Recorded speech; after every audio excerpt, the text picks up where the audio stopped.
to Idaho, where Bryan Kohberger has agreed to plead guilty to all charges for the killings of 4 University of Idaho students in 2022. Kana Whitworth is in Idaho with the latest for us. Good morning to you, Kana.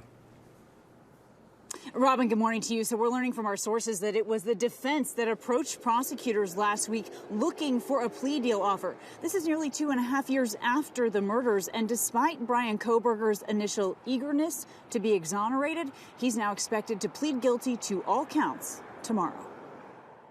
This morning, a stunning development in the Idaho College murders case. Suspect Bryan Kohberger agreeing to a plea deal, now planning to admit guilt in the murders of Xana Kernodle, Ethan Chapin, Kaylee Gonzalez, and Madison Mogan at an off-campus home in November of 2022. In exchange, the death penalty will be taken off the table. In a letter sent to families of the victims, prosecutors say the suspect will be sentenced to 4 consecutive life sentences and will waive his right to appeal. Prosecutors calling this a sincere attempt to seek justice for the families. But this morning, the parents of Kaylee Gonzalez blasting the move. We were not prepared for this. We had no idea that this was going to happen. It's the opposite of what we wanted. I won't speak on all the family's parts, but I can 100%, because I was in the same room with them fighting against this decision with multiple families. This is not the majority. The plea deal follows a 2.5-year legal battle, coming just weeks before the murder trial was set to begin. Prosecutors allege the suspect entered the King Road home early in the morning of November 13, 2022, and brutally stabbed the 4 friends to death. 2 roommates inside the home survived, one of them telling authorities she saw a masked man with bushy eyebrows walk past her. That detail captured in this 911 call. Oh, and they saw some man in their house last night. The suspect allegedly leaving a knife sheath with his DNA on it behind. Authorities using that DNA to track down Kohberger nearly 7 weeks after the murders. We believe we have our guy, the one that committed these murders. The suspect's lawyers insisting he was innocent, but now he's set to appear in court tomorrow to enter his guilty plea. The state also seeking restitution for the victims and their families, saying this agreement ensures that the defendant will be convicted, will spend the rest of his life in prison, and will not be able to put the families through the uncertainty of decades of post-conviction appeals. The Gonzalez family, though, calling the deal secretive, saying there was no justice.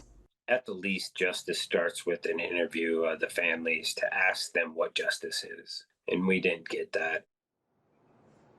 Now, while this plea deal would bring about a conviction, it's pretty bare bones. These families are left with a lot of unanswered questions. They don't know exactly what happened to their children, why or where the murder weapon is. Now, if Kohberger does enter a guilty plea tomorrow, they do expect sentencing later this month.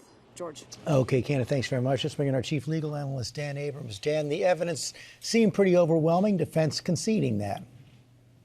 Yeah, I mean, look, this is surprising. But they had gotten a lot of bad legal rulings coming into this, right? The defense had tried to get the death penalty taken off the table again and again. They kept losing. Most recently, they tried to point the finger at other possible suspects. The judge saying, but there's no evidence to support that. They had a pretty bad case in the end here for the defense. You had video evidence, you had cell phone records, you had DNA. You put it all together, and it was tough to figure out exactly where the defense was going to go with this. At least one of the families is upset. So why would the prosecutors agree to this? Well, look, first of all, it avoids the uncertainties of a trial. And it isn't up to the families in the end. Now, it is unusual in a case like this to have families so outspoken against this kind of decision. But the prosecutors would say, look, we got almost everything here. We got guilty pleas on every charge. He's going to serve life in prison. The only thing that we took off the table here was the death penalty. And, you know, it'll be interesting to hear what the rest of the families think. But, of course, it's always heartbreaking to hear a family frustrated at the conclusion of a legal proceeding like this. And I've got to believe that that's tough for the prosecutors, too. Dan Abrams, thanks very much.